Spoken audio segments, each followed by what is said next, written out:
ନମୋ ବୁଦ୍ଧାୟ। ଗତ ଅଧ୍ୟାୟରେ ଆମେ ମୈତ୍ରୀ ସାଧନା ବିଷୟରେ କଥା ହୋଇଥିଲେ। ମୈତ୍ରୀ ସାଧନା କାହାକୁ କୁହନ୍ତି, ମୈତ୍ରୀ ସାଧନା କେତେବେଳେ କରିବା, ମୈତ୍ରୀ ସାଧନା ଦ୍ୱାରା ଆମର କି ଲାଭ ହୋଇଥାଏ, ଏ ବିଷୟରେ ଆମେ କଥା ହୋଇଥିଲେ କି ଆସନ୍ତା ଅଧ୍ୟାୟରେ ଆମେ ମୈତ୍ରୀ ସାଧନା ବିଷୟରେ ଚର୍ଚ୍ଚା କରିବା। ତ ଏହି ଅଧ୍ୟାୟରେ ମୁଁ ମୈତ୍ରୀ ସାଧନା ବିଷୟରେ ଆପଣଙ୍କୁ କହିବା ପୂର୍ବରୁ ମୈତ୍ରୀ ସାଧନା କେତେବେଳେ କରିବା ଦରକାର। ମୈତ୍ରୀ ସାଧନା ଆପଣ ଚାଲିଲା ବେଳେ ବି କରିପାରିବେ, ବସିଲା ବେଳେ ବି କରିପାରିବେ, ଶୋଇବା ସମୟରେ କରିପାରିବେ କିମ୍ବା ସନ୍ଧ୍ୟା ସକାଳ ଧ୍ୟାନ ବିଧି ସମୟରେ କରିପାରିବେ। ମୈତ୍ରୀ ସାଧନା କରୁଥିବା ବ୍ୟକ୍ତି କେବେ ପ୍ରାଣହିଂସା କରେନି, କେବେ ଚୋରି କରେନି, କେବେ ବ୍ୟଭିଚାର କରେନି, କେବେ ମିଛ କୁହେନି ଏବଂ କୌଣସି ପ୍ରକାର ନିଶାଦ୍ରବ୍ୟକୁ ସେବନ କରେନି। ସଦାସର୍ବଦା ସମସ୍ତ ପ୍ରାଣୀ ଜଗତର ମଙ୍ଗଳ କାମନା କରୁଥାଏ। ମୈତ୍ରୀ ସାଧନା କରିବା ପୂର୍ବରୁ ଗୋଟେ କଥା ସର୍ବଦା ଧ୍ୟାନ ଦେଉଥିବେ କି ମୈତ୍ରୀ ସାଧନା ଆରମ୍ଭ ପୂର୍ବରୁ ନିଜର ମନ ଚିତ୍ତକୁ ସ୍ଥିର ଏବଂ ଶାନ୍ତ ରଖିବେ ଏବଂ ସମ୍ପୂର୍ଣ୍ଣ ଶ୍ରଦ୍ଧା ଏବଂ ନିଷ୍ଠାର ସହ ମୈତ୍ରୀ ସାଧନାକୁ ଆରମ୍ଭ କରିବେ। ଆସନ୍ତୁ ଏବେ ମୈତ୍ରୀ ସାଧନା ଆରମ୍ଭ କରିବା। ପ୍ରଥମେ ମୋ ଭିତରେ ଥିବା ବୈର ମୁକ୍ତ ହେଉ, ମୋ ଭିତରେ ଥିବା ଈର୍ଷା ମୁକ୍ତ ହେଉ, ମୋ ଭିତରେ ଥିବା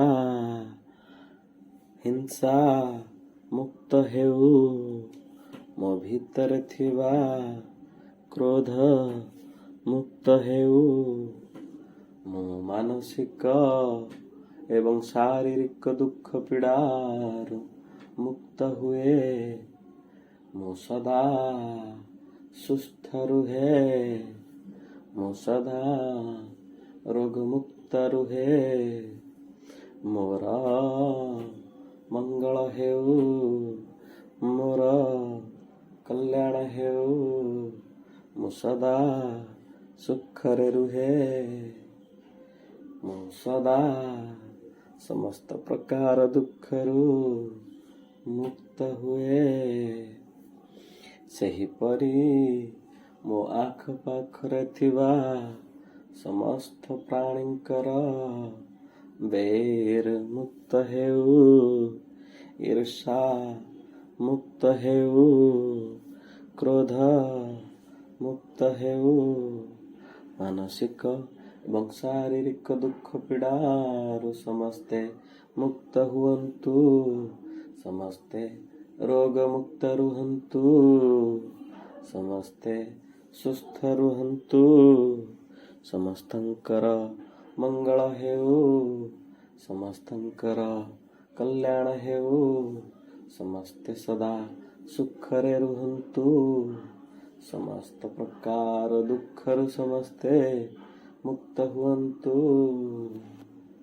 ସେହିପରି ମୁଁ ରହୁଥିବା ଗୃହରେ ବାସ କରୁଥିବା ସମସ୍ତ ପ୍ରାଣୀଙ୍କର ବୈର ମୁକ୍ତ ହେଉ, ଈର୍ଷା ମୁକ୍ତ ହେଉ, କ୍ରୋଧ ମୁକ୍ତ ହେଉ,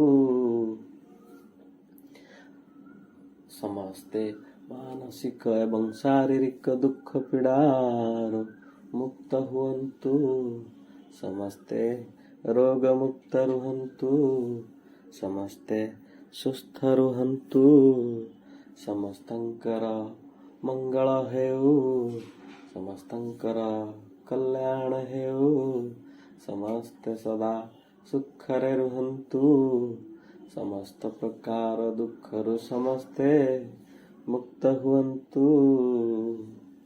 ସେହିପରି ମୁଁ ରହୁଥିବା ଗୃହର ଆଖପାଖ ଗୃହମାନଙ୍କରେ ବାସ କରୁଥିବା ସମସ୍ତ ପ୍ରାଣୀଙ୍କର ବୈର ମୁକ୍ତ ହେଉ, ଈର୍ଷା ମୁକ୍ତ ହେଉ, କ୍ରୋଧ ମୁକ୍ତ ହେଉ, ମାନସିକ ଏବଂ ଶାରୀରିକ ଦୁଃଖ ପୀଡ଼ାରୁ ସମସ୍ତେ ମୁକ୍ତ ହୁଅନ୍ତୁ। ସମସ୍ତେ ରୋଗମୁକ୍ତ ରୁହନ୍ତୁ।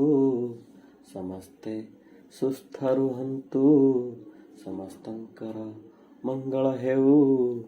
ସମସ୍ତଙ୍କର କଲ୍ୟାଣ ହେଉ। ସମସ୍ତେ ସଦା ସୁଖରେ ରୁହନ୍ତୁ। ସମସ୍ତ ପ୍ରକାର ଦୁଃଖରୁ ସମସ୍ତେ ମୁକ୍ତ ହୁଅନ୍ତୁ।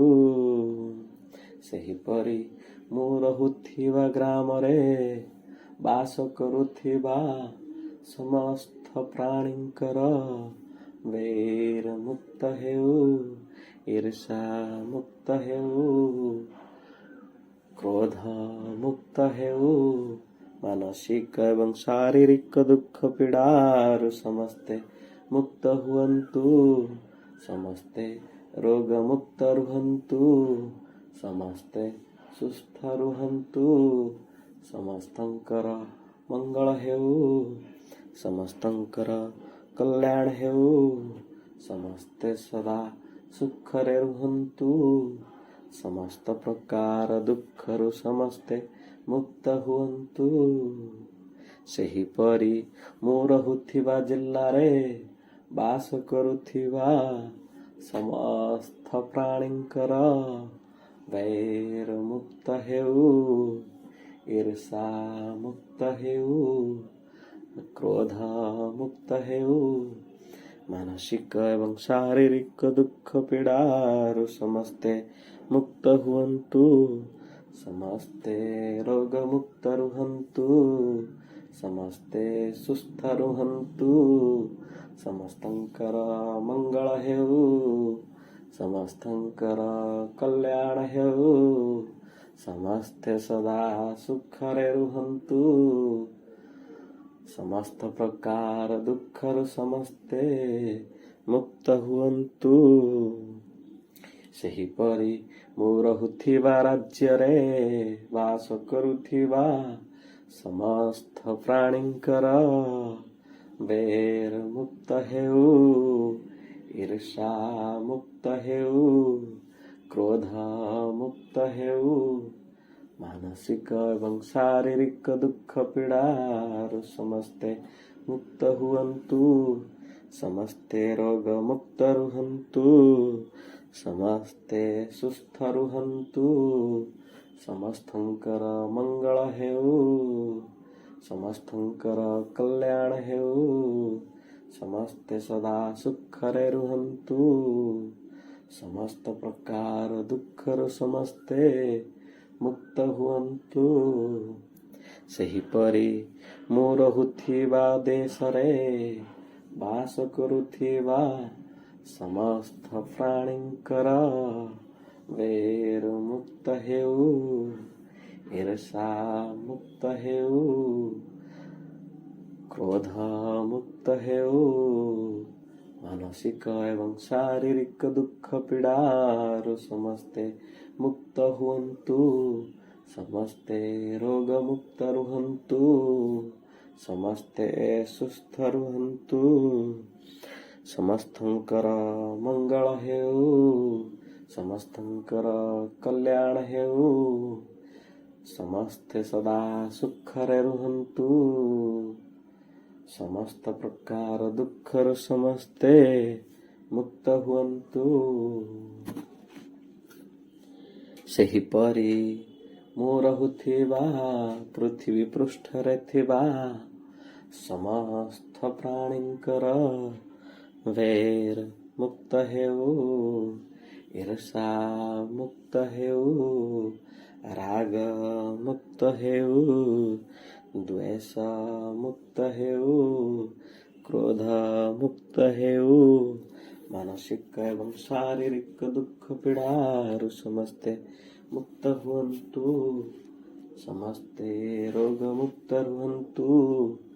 ସମସ୍ତେ ସୁସ୍ଥ ରୁହନ୍ତୁ। ସମସ୍ତଙ୍କର ମଙ୍ଗଳ ହେଉ। ସମସ୍ତଙ୍କର କଲ୍ୟାଣ ହେଉ। ସମସ୍ତେ ସଦା ସୁଖରେ ରୁହନ୍ତୁ। ସମସ୍ତ ପ୍ରକାର ଦୁଃଖରୁ ସମସ୍ତେ ମୁକ୍ତ ହୁଅନ୍ତୁ। ସେହିପରି ମୁଁ ରହୁଥିବା ପୂର୍ବ ଦିଗରେ ବାସ କରୁଥିବା ସମସ୍ତ ପ୍ରାଣୀଙ୍କର ବୈର ମୁକ୍ତ ହେଉ, ଈର୍ଷା ମୁକ୍ତ ହେଉ, କ୍ରୋଧ ମୁକ୍ତ ହେଉ, ମାନସିକ ଏବଂ ଶାରୀରିକ ଦୁଃଖ ପୀଡ଼ାରୁ ସମସ୍ତେ ମୁକ୍ତ ହୁଅନ୍ତୁ।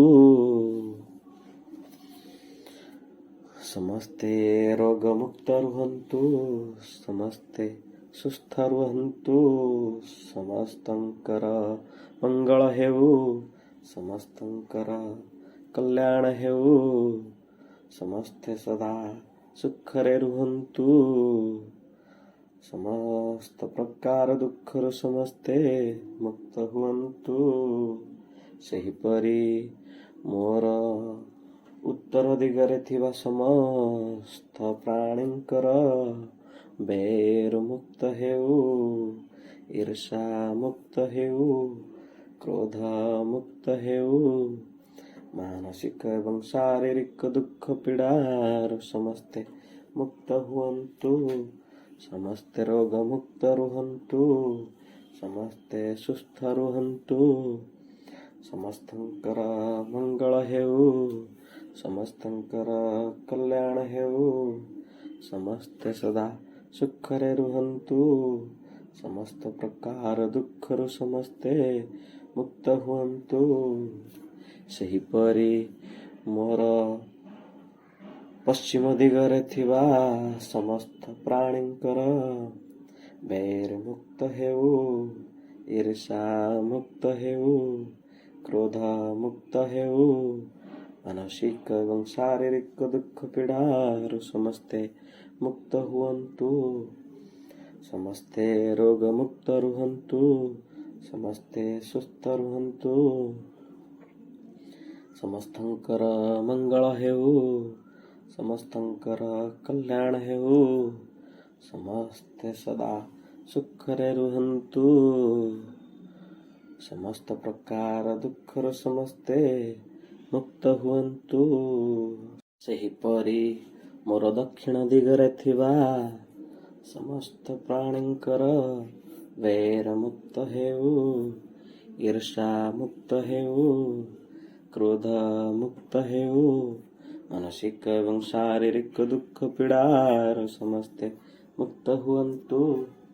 ସମସ୍ତେ ରୋଗ ମୁକ୍ତ ରୁହନ୍ତୁ, ସମସ୍ତେ ସୁସ୍ଥ ରୁହନ୍ତୁ, ସମସ୍ତଙ୍କର ମଙ୍ଗଳ ହେଉ, ସମସ୍ତଙ୍କର କଲ୍ୟାଣ ହେଉ, ସମସ୍ତେ ସଦା ସୁଖରେ ରୁହନ୍ତୁ, ସମସ୍ତ ପ୍ରକାର ଦୁଃଖରୁ ସମସ୍ତେ ମୁକ୍ତ ହୁଅନ୍ତୁ, ମୁକ୍ତ ହୁଅନ୍ତୁ, ମୁକ୍ତ ହୁଅନ୍ତୁ।